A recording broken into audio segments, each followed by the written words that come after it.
How's it going, guys? Andrew here. And Matt. Welcome to LCR, the Lights Camera Reaction Podcast. And if you are watching, you can see that the man in the middle is missing. Yeah, we don't need him. Caleb's actually feeling a little under the weather today, so drop an F in the chat for him. So it's just us two. We're doing our initial thoughts right now, spoiler free, and then we'll dive deep into those juicy spoilers. So Matt, you hate it because you hate it? Let's just say it was by far the greatest movie ever. No, but yeah, real talk. I really don't know why the critics hated it so much. I mean, yeah, it was definitely better than the second one. Mm-hmm. Like we were talking on the car ride back, there were definitely parts where, like with the humans, it's like, but overall, like they did a good job, and it was a good setup for future movies. Yeah. The one thing, my biggest, besides the humans, because we all know that the humans were going to suck because they weren't that good in the first one. We knew that they really weren't going to be that good in this one. My other big gripe is that a lot of the coolest shots we see are in the trailer. For the most part. Like, there was maybe like 3 shots that I was like, oh, wow, like that's a really cool shot. And it wasn't in the trailer, but a lot of the shots are in the trailer. Especially if you saw the 1 minute like special feature that was that like the thumbnail of the red Godzilla. Yeah, that was just unnecessary because like that wasn't in any of the marketing until like a week before the like movie dropped, and so that would have been an amazing thing to see without being. I kind of consider it a spoiler because it wasn't in any of the marketing. Yeah, plus but then it came out at like the very last second. I was like, I don't need another TV spot. Right, like, the movie's about to come out in a minute. We saw the thumbnail for it, and we were kind of bummed out because like that's just.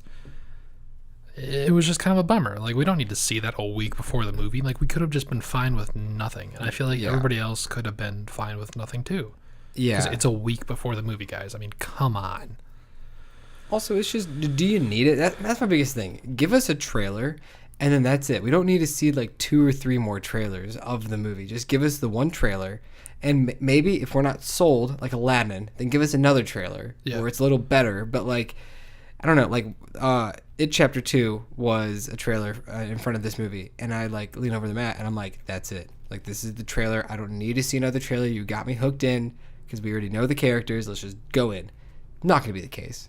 So yeah, I know, but and so that's with this movie. That's just the marketing kind of was a little let down, but the movie was not. Overall, critics can go screw themselves. This movie does not deserve to be rotten. I think it's better than the first one. Absolutely. I would definitely recommend going to see it in IMAX.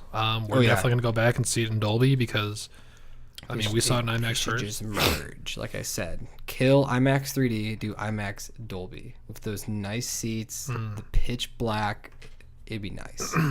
Because, like, it was really cool seeing, like, you know, the whole screen just filled with monsters. Oh, yeah. But like with Dolby, I can't wait to hear feel my seat just rumble at Godzilla's roar. Also, Godzilla's roar, every time I fucking hear him roar, I get fucking goosebumps. It's especially the end of it. Oh yeah, when it kind of echoes. Yeah. Like, oh, I love it. It's such a unique roar. I wonder how they did it. Like, I wonder like how they like in the OG Godzilla how they got his roar. But overall, the visuals are really good. Mm-hmm. Monsters look beautiful. The monsters look beautiful. Some didn't get as much shine as others, but which was a little let down. But oh my gosh, it leads into some great potential for other movies. Ooh, absolutely. And I am going to go fucking nuts in the podcast. So stick around for that, guys. Seriously. I mean, it's this guy over here, before we even began, like before he moved down here, we did a mini talking about like the biggest movies coming out this year, and Caleb I think rated it, gave it like a in the B's, and Matt commented saying he can die pretty much. Yeah, I mean, was this your most hyped movie of the year? Oh, absolutely. Yeah, it was. You. Yeah, then I mean, like Star Wars is really kind of the only fuck. Star Wars, Endgame, It, and Godzilla are all on my radar. Star Wars, meh, because of Episode 8. Yeah. Endgame, I mean, you Enough said. fucking knew it was gonna be fucking Enough amazing. said. It Chapter 2, casting looks fucking amazing. The movie looks terrifying. I'm super excited to see that. Just kind of like sucks that it's a 2-parter and it's ending. It's just like, I want more. I know. But Godzilla. This has been 5 fucking years since the last movie. Yeah, it's been a lot. Like, shockingly, that's like a long time, because usually when a movie, I feel like, gets pumped out, you'll get your sequel within like 3 years, 2 to 3 years almost. Yeah, I mean, I guess you could count Skull Island. I don't count Skull Island. I I count it as its own movie.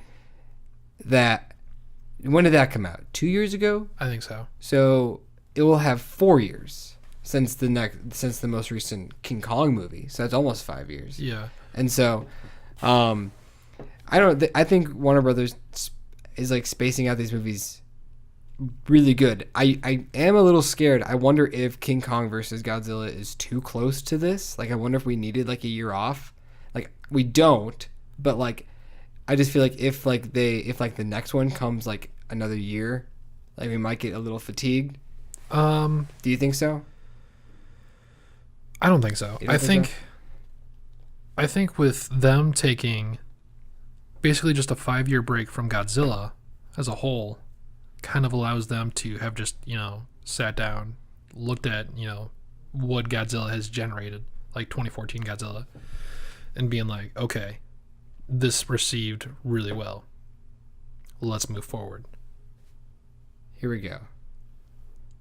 How is there going to be a human story in Kong versus Godzilla if they're all going, like, if they're going to be on like Skull Island or whatever? We're just gonna have some stupid humans traveling around, because that's the only thing that I say about fatigue, is that like the humans are going to make me just be like, oh my god, I don't want to watch a movie where it's like 70% humans, 30% monsters. I want it the other way around. I definitely think that Monarch, the corporation, will definitely play a part, which is fine, because I feel like as a whole, like the corporation itself has kind of woven itself into this whole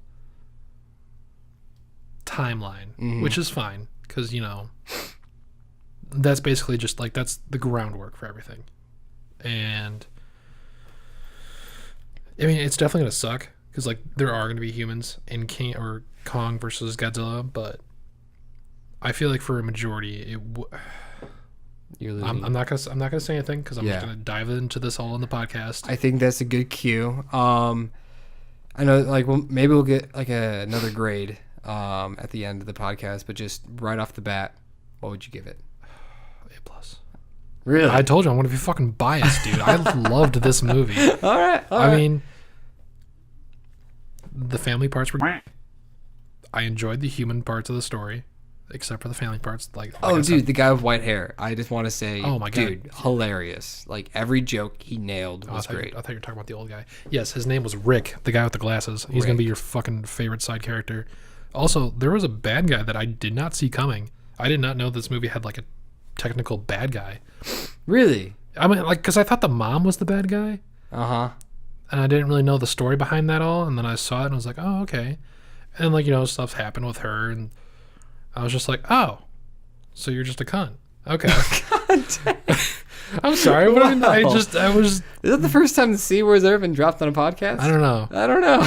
Hashtag C word in the comments, boys. Alrighty, guys. Well, on that note, for the podcast listeners, we'll see you in like 3 seconds, or hear you in like 3 seconds. But for the people watching this, you will catch the whole spoilers dropped on Monday. So this has been Andrew. This has been Matthew. See ya.